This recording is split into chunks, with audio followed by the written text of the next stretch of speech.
जय श्रीराम. प्रभू श्रीरामचंद्रांच्या पदस्पर्शाने पावन झालेली भूमी श्री क्षेत्र नाशिक या कर्मभूमीत वास्तव्य करण्याचं परमभाग्य मला लाभले, त्याबद्दल परमेश्वराचे कोटी कोटी आभार. अशा या तीर्थक्षेत्रातून श्रीमद गोस्वामी तुलसीदासजी विरचित श्रीरामचरित मानस या पवित्र ग्रंथाचे मराठीत मी वाचन करीत आहे. ते आपणास नक्कीच आवडेल अशी आशा व्यक्त करते. जय श्रीराम. श्री गणेशाय नमः. श्री जानकी वल्लभो विजयते. श्री रामचरित मानस पंचम सोपान. सुंदरकांड.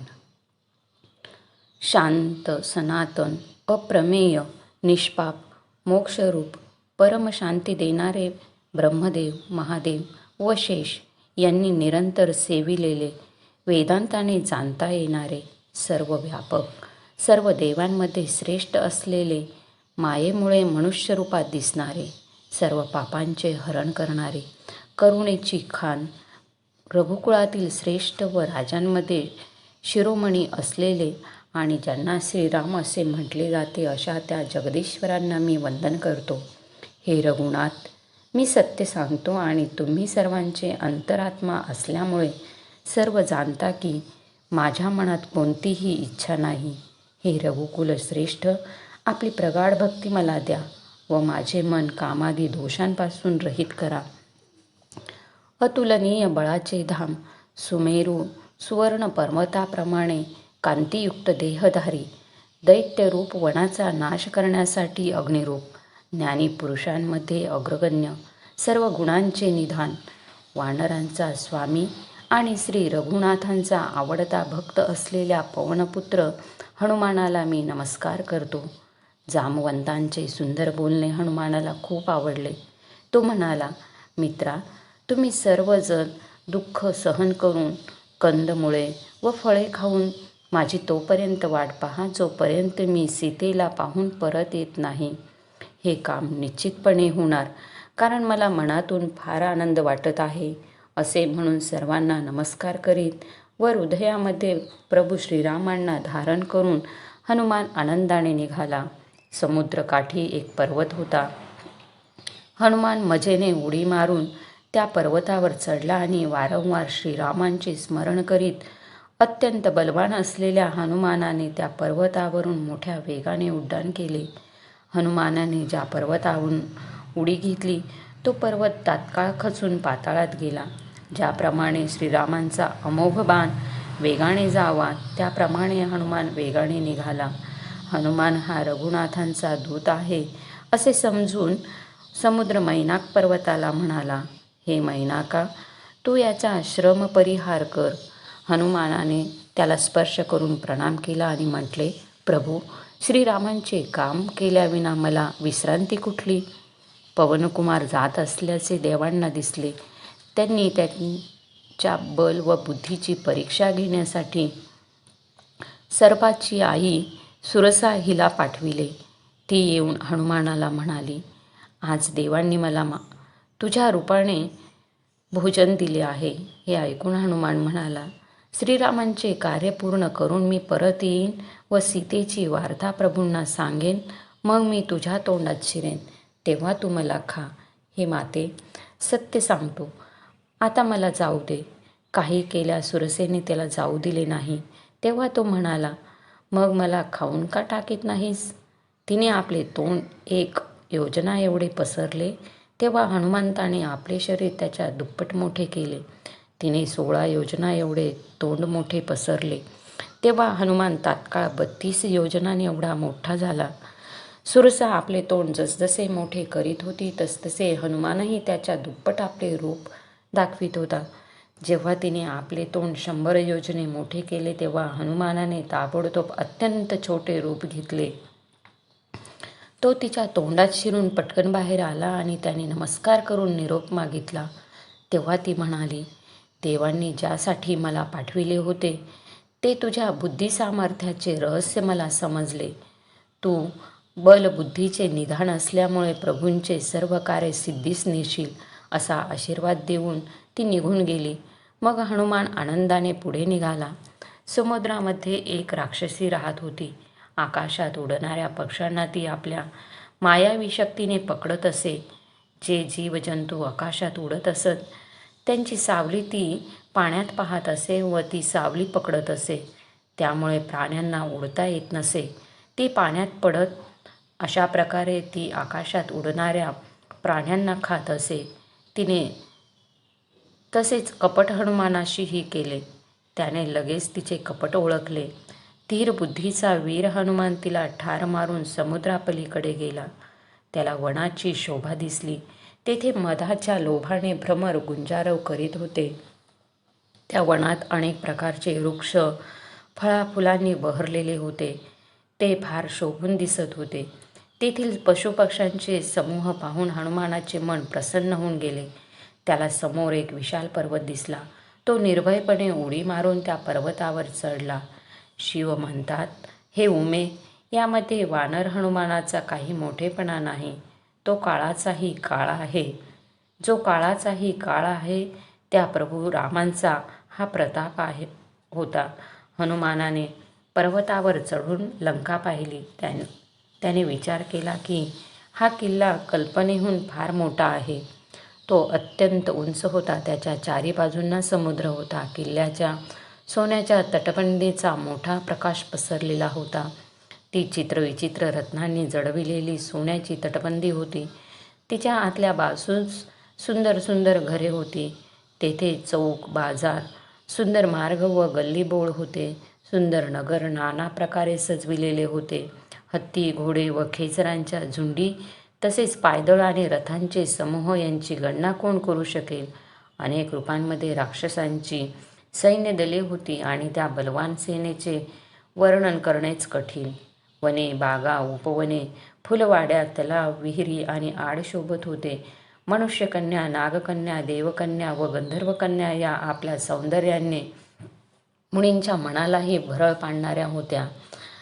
कुठे पर्वतासारख्या विशाल शरीराचे बलवान मल्ल गर्जना करीत होते. ते अनेक आखाड्यांमध्ये अनेक प्रकारे एकमेकांशी भिडून आव्हान देत होते. भयानक शरीराचे कोट्यावधी राक्षस काळजीपूर्वक नगराची चारी बाजूंनी रखवाली करीत होते. दुष्ट राक्षस कुठे म्हशी, गायी, गाढवे व बकऱ्या मारून खात होते. तुलसीदासांनी हे सर्व थोडक्यात एवढ्याचसाठी सांगितले आहे की प्रभू श्रीरामांच्या बाणरूपी तीर्थामध्ये आपला देह विसर्जित करून हे सर्वजण निश्चितपणे परमगती प्राप्त करणार आहेत. नगराचे बहुसंख्य रखवालदार पाहून हनुमानाने मनात विचार केला की आता छोटे रूप धरावे आणि रात्रीच्या वेळी नगरात प्रवेश करावा.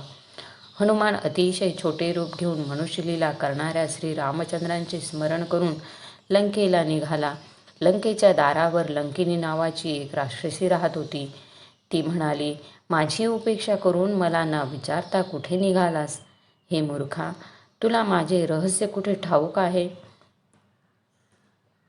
हनुमानाने तिला एक ठोसा दिला. त्यामुळे ती रक्त ओकत जमिनीवर पडली. ती लंकिनी स्वतःला सावरत पुन्हा उठली आणि भीतीने हात जोडून विनंती करू लागली. ती म्हणाली, ब्रह्मदेवांनी रावणाला जेव्हा वर दिला होता तेव्हा जाताना त्यांनी मला राक्षसांच्या नाशाची खूण सांगितली होती की जेव्हा तू वानराने मारल्यावर व्याकुळ होशील तेव्हा तू राक्षसांचा संहार झाला असे समज. मी श्री रामचंद्रांच्या दूताला आपल्या डोळ्यांनी पाहिले, हे माझे मोठे पुण्य होय. हे कपिराज, स्वर्ग व मोक्ष यांचे सर्व सुख एका पारड्यात घातले तरी ते सर्व मिळून दुसऱ्या पारड्यात ठेवलेल्या क्षणभराच्या सत्संगाच्या सुखाची बरोबरी करू शकत नाही. तू अयोध्यापुरीचे राजा श्री रघुनाथ यांच्या हृदयात धारण करून नगरामध्ये प्रवेश कर. श्रीरामांच्यामुळे विष अमृत बनते, शत्रू मैत्री करू लागतो, समुद्र गायीच्या खुरांमुळे पडलेल्या किंचित खड्ड्या एवढा होतो आणि अग्नीमध्ये शीतलता येते. काकभुशुंडी म्हणतात, हे गरुडा, ज्याला श्रीरामचंद्रांनी एकदा कृपादृष्टीने पाहिले त्या सुमेरू पर्वत हा सुद्धा धुळीकरणासारखा होतो. नंतर हनुमानाने छोटे रूप धारण केले आणि भगवंतांचे स्मरण करून लंकेत प्रवेश केला. त्याने तेथील प्रत्येक महालाचा शोध घेतला. जिकडे तिकडे असंख्य योद्धे होते. नंतर तो रावणाच्या महालात गेला. तो इतका विलक्षण होता की त्याचे वर्णन करणे कठीण. हनुमानाने रावण झोपलेला पाहिला, परंतु महालात जानकी दिसली नाही. नंतर एक सुंदर महाल दिसला. तेथे भगवंतांचे एक स्वतंत्र मंदिर होते. त्या महालावर श्रीरामांच्या धनुष्यबाणांची चिन्हे अंकित होती. त्याची शोभा अवर्णनीय होती. तेथे तुळशीची नवनवीन झाडे पाहून कपिराज हनुमानाला हर्ष झाला. लंका ही राक्षसांच्या समाजाचे निवासस्थान आहे. तेथे साधू पुरुषांचा निवास कसा? हनुमान मनात विचार करीत होता. त्यावेळी बिभीषण जागा झाला. त्याने रामनाम घेतले. हनुमानाला वाटले की हा साधू आहे. त्याला मनापासून आनंद झाला. त्याने विचार केला की आपण याची मुद्दाम ओळख करून घेऊया. साधूमुळे कार्याची हानी होत नाही, उलट फायदाच होतो. ब्राह्मणाचे रूप धारण करून हनुमानाने त्याला हाक मारली. ऐकताच बिभीषण उठून बाहेर आला. प्रणाम करून त्याने क्षेमकुशाल विचारले आणि म्हटले, हे ब्रह्मदेवा, आपली ओळख करून द्या. तुम्ही हरिभक्तांपैकी कोणी आहात का? कारण तुम्हाला पाहून माझ्या मनात खूप प्रेम उसळत आहे.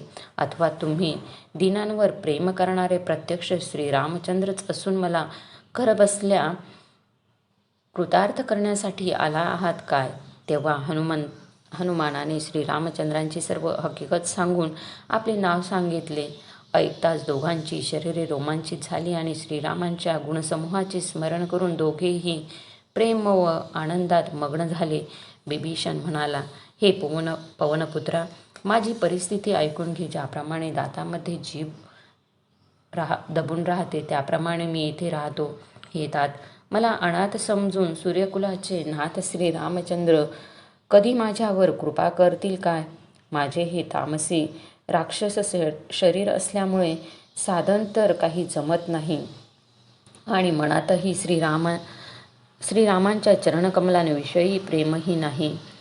परंतु हे हनुमाना, श्रीरामचंद्रांची माझ्यावर कृपा आहे असा मला आता विश्वास वाटत आहे. कारण हरीच्या कृपेविना संतांची भेट होत नाही.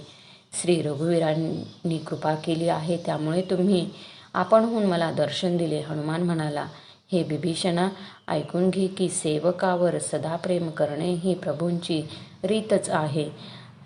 मी कुठे मोठा कुलीन लागून गेलो आहे? सर्व दृष्टीने तुच्छ असा मी चंचल वानर आहे. सकाळी सकाळी जो आम्हा वानरांचे नाव घेतो त्याला त्या दिवशी भोजनही मिळत नाही असे म्हणतात. हे सखा, मी असा अधम आहे, परंतु श्रीरामचंद्रांनी तरीही माझ्यावर कृपा केली. भगवंतांच्या गुणांचे स्मरण करताना हनुमानांच्या डोळ्यात प्रेमाश्रू भरले. जे लोक हे जाणत असूनही असे स्वामी असलेले श्री रघुनाथ यांना विसरून विषयांच्या मागे भटकत फिरतात, ते का बरे दुःखी होणार नाहीत? अशा प्रकारे श्रीरामांचे गुणगान करताना त्यांना अनिर्वचनीय परमशांती लाभली. नंतर बिभीषणाने जानकी लंकेमध्ये कुठे राहत आहे ती सर्व वार्ता सांगितली. तेव्हा हनुमान म्हणाला, हे बंधू, मला जानकी मातेला पाहावयाचे आहे. बिभीषणाने सर्व उपाय सांगितले. मग हनुमान निरोप घेऊन तेथून निघाला. पुन्हा तेच अत्यंत छोटे रूप धारण करून तो अशोकवनात जेथे सीता राहत होती तेथे गेला. सीतेला पाहून त्याने मनातल्या मनात प्रणाम केला. बसल्या बसल्यास तिची संपूर्ण रात्र निघून जात होती. शरीर दुर्बल झालेले होते. डोक्यावर जटांची एकच वेणी होती. ती मनात श्रीरामांच्या गुणांचे स्मरण करीत असे. जानकीने आपले डोळे आपल्या पायाकडे लावले होते आणि मन श्रीरामांच्या चरणकमलांमध्ये मग्न होते. जानकीला दुःख असल्याचे पाहून पवनपुत्र हनुमानाला फार वाईट वाटले. हनुमान वृक्षांच्या पानामध्ये लपून राहिला व विचार करू लागला की काय करू. एवढ्यात अनेक स्त्रियांना सोबत घेऊन नटून थटून रावण तेथे आला. त्या दुष्टाने सीतेला अनेक प्रकारे समजाविले. साम दाम दंड भेद दाखविला. रावण म्हणाला, हे सुमुखी, हे बुद्धिमती, ऐक. मंदोदरी इत्यादी सर्व राण्यांना मी तुझ्या दासी करीन, ही माझी प्रतिज्ञा आहे. तू एकदा माझ्याकडे पहा तरी खरी. आपले परमप्रिय कौशलाधीश श्रीरामांचे स्मरण करून जानकी गवताच्या काडीचा आडोसा धरून म्हणाली, हे दशमुखा, ऐक. काजव्याच्या प्रकाशाने कमलिनी उमलते काय? मग ती पुढे म्हणाली, तू स्वतःसाठी सुद्धा असेच समज. अरे दुष्टा, तुला श्री रघुवीरांच्या प्रखर बाणांची माहिती नाही.